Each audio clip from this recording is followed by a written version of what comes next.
Good morning. Hi, everyone. And this is for Asada in New York. She asked me to talk about grief and what's happening right now, where we are unable to attend to our grief collectively, and we're dealing with our grief in isolation often. And so, her word was that how do you find closure? Um, and so I find the word closure to be a very colonial term. And I want to first talk about this thing called closure to grief. so um, um, for me, closure, real closure would take um, a lot of things. We'd have to have everything in balance before you could have actual closure. And when I say in balance, everything would need to be in right relations when it comes to trauma, so that there is no need to keep that intergenerational knowledge going because we're perfectly safe. And I don't think that's something that is going to happen in our oppression of Indigenous peoples. And so I want to respect that closure isn't something that I thought people are really after. I thought clinicians are not after closure. We're more tuning in towards how do we honor grief?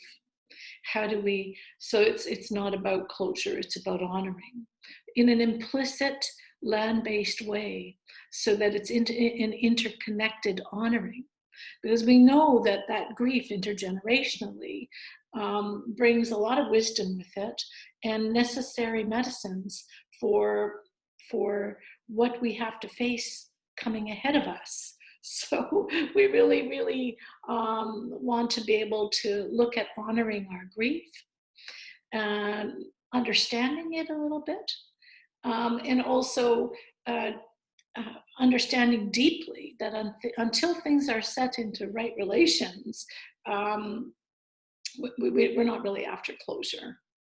And let's talk a bit about why. I want to talk about intergenerational witnessing and what our bodies are faced with right now, deeply faced with during this pandemic, this COVID pandemic.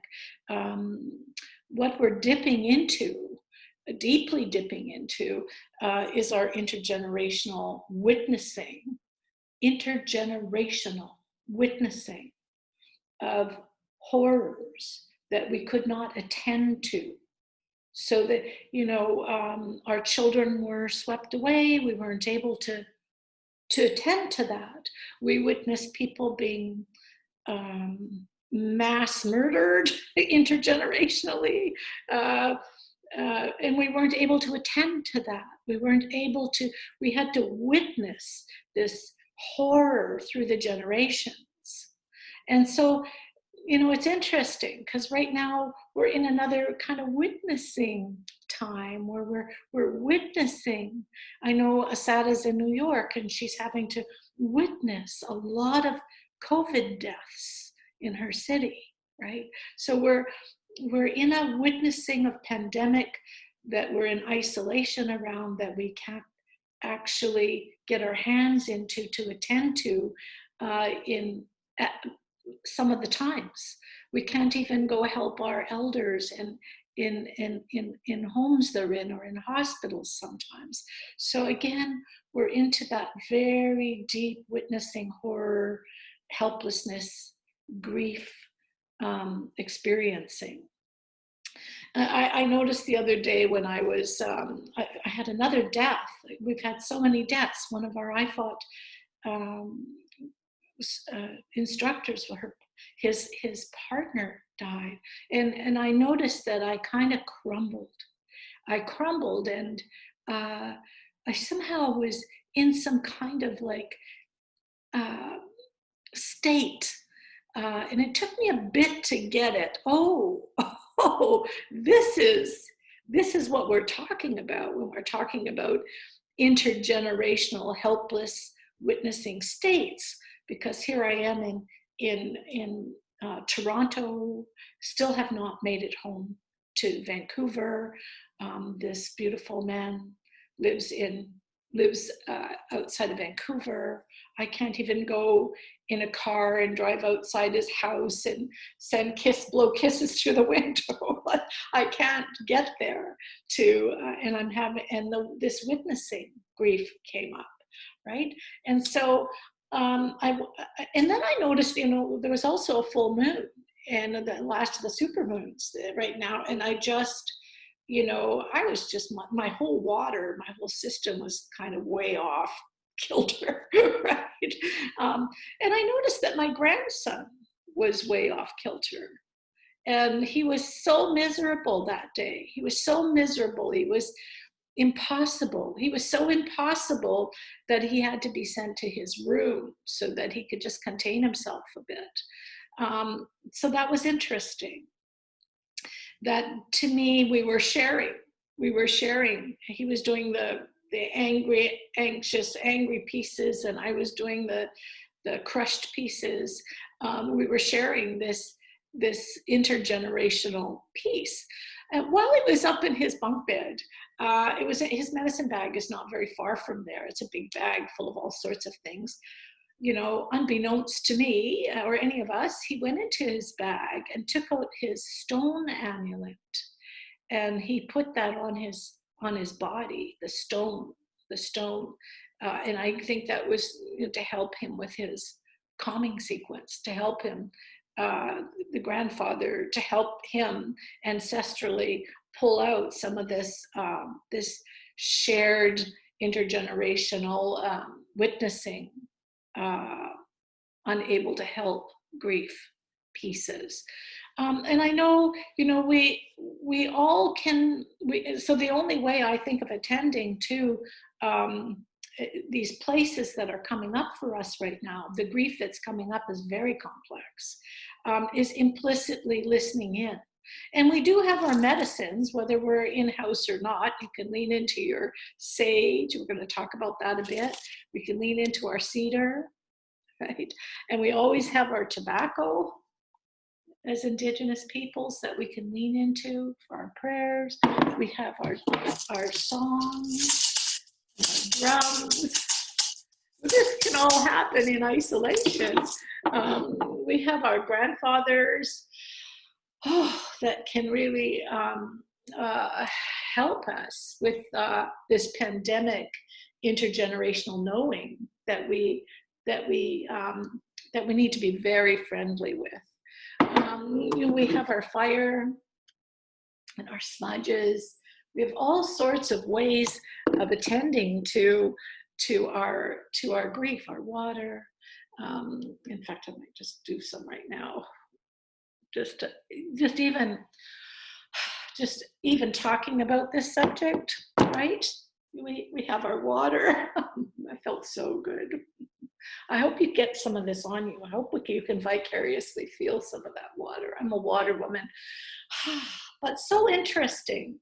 I'm here in Toronto, and I'm not in my land that where I normally am. I'm not.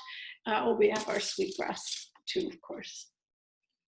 Oh my goodness. So we have all these medicines to kind of lean into when we're honoring our grief. This is something, it's a spiritual matter. You don't necessarily have to be with people to be able to honor the collective grief or personal grief. One of my friends talked yesterday. He has lost somebody recently, and he was at a funeral, and everybody were so many feet apart. They were so apart from one another. He felt so surreal being there at that funeral. He felt he couldn't connect with his cousins or his relatives at this funeral. There was such a big space between everyone. And he came home incomplete around that, incomplete. It wasn't satisfying for him. Meanwhile, not too long ago, last week, I was at a ceremony, a grieving ceremony over Zoom, a ceremony of life for one of my uncles that had passed. And it was extremely intimate. on Zoom. There was a gallery, and we could all almost touch each other. It's like you could touch me right now. I could touch you right now. It was delicious there. The ceremony to me was very intimate over Zoom. So the implicit connection, the deep connections were all still there, right? And it was a lovely ceremony of life. So again, how we connect to honor our losses is very, very, very unusual right now. But there are many ways of doing that. I want to come back to the story about my dear friend who had lost his partner. I normally would in Vancouver. I'm right on the ocean. I live on the ocean there. You know, I likely would have leaned into salt water and who knows what else, and cedar there, right? But here I am in BC, and it seemed like a whole different set of implicit medicines wanted to come forward around this loss, this beautiful man's loss. And I noticed I was picking things up from the actual land that was right there, urban. It's a very urban setting. So there is a cedar tree, right? And I have planted in a little pot some sweetgrass there. And we do have a little pit where we can have a fire, right? And so with this this loss, once I could connect with it, I knew I needed to lean into land. And we had a little burning, and my grandson and my son were there with me, and I was sending, and that seemed to be where it needed to go. It wasn't about water right now for me. It was very specific. Every loss is so specific, and I just started putting pieces of cedar into the fire and saying a few things from my deep sense of loss. And then my grandson got up and he got pieces of cedar, and he started to put in things into the fire. And I really noticed, to the little fires, not a huge fire, right? It's urban city. I noticed that he was saying things like, and these are for the people that died with COVID. And these are, I realized he was really sending holding a lot of stuff for everyone. All of his cedar droppings were into the fire, were for those, for what's going on the on the planet right now. And I even think I heard him say something about Brazil, where a lot of indigenous peoples are. I can't remember exactly how that happened, but there was a real global aspect to what he was sending into that little fire. And I just want to remind all of us that our children are these great sponges, right? They're such amazing helpers, because they're strong right now, especially during this particular pandemic. Kids are a little bit stronger, right? Just remember, they need to set stuff down too. So if your kid is going off the wall or something, you might want to help them just move that into something. Talking about moving that into something, I want to talk about how specific grief is, in the sense that it's the particular loss you're attending to will be specific to the set of ancestors that is connected to. One of my friends that I lost, one of my best friends I lost in the last couple of months, I think I've gone through 7 losses in the last couple of months, some of them acquaintances, but some of them really deeply personal. And when I was checking in, how can I honor, and again, it needs to move. Grief needs to move. If it's stuck, it turns into depression and turns sideways on you. So you do need to move that grief. And it wasn't any of the medicines, the major medicines, that were going to be helpful in the honoring of beautiful Kathy. So a nurse, a dear, beautiful nurse that I'd known for oh, more than 20 years, a long time, a lifelong friend. It was Basil. Like, how could it be Basil, right? But that was her. She was a basil woman. And she grew basil, and she had this herb garden and in the back of her place. And so it was basil. I needed, and it's so specific, right? I needed to chop it up. Needed to chop that basil in my thumbnail and smell the basil and allow it to move through my entire systemic grieving system. And I noticed that as I was doing that, her daughter came up in my movements. I could feel her daughter. And so it was as if the ceremony that I was in isolation doing was something that was reaching her daughter and her grandchildren. So the whatever you're doing there ceremonially, as you're leaning and honoring collective and individual grief, just know that reaches forward and that reaches back. You're actually helping the generations in both directions. So I think fighting with grief is very dangerous. So if you're trying to shut it down, it's very dangerous. And just allowing it to open and move where any way that it wants to is also very dangerous. So the leaning into land, that peace there, so that it's grounded and not just flying off the walls, is really, really important to be able to land that grief and share that grief with land, because land can hold that. It's way bigger than you are. Grief is so much bigger than you are, especially the intergenerational witnessing piece that I'm talking about, where your ancestors had to helplessly witness, and how we are now in a helplessly witnessing space as well, although differently and yet somehow the same. Please take the time to just sit down, breathe, have a few medicines around you, and just see what comes and what that space might like to want, right? Might want. And try not to think too much about closure. When I think about my darling Kathy, my dearest friend, my dear friend, I don't want to close that.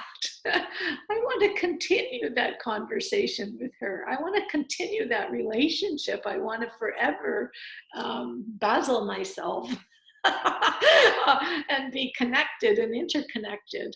And I want you to remember that complex trauma is very, very, very, grief is very, very complex. I'm just going to show you a tiny piece here.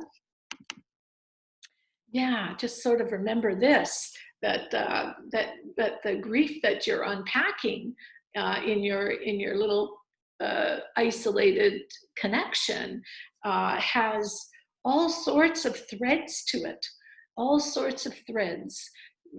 It's situational and it's political. Look at New York, it's very political right now. And people are hungry, there's poverty, homelessness, there's the vicariousness that I talked about with my grandson, how he was picking up some of my great loss for my colleague.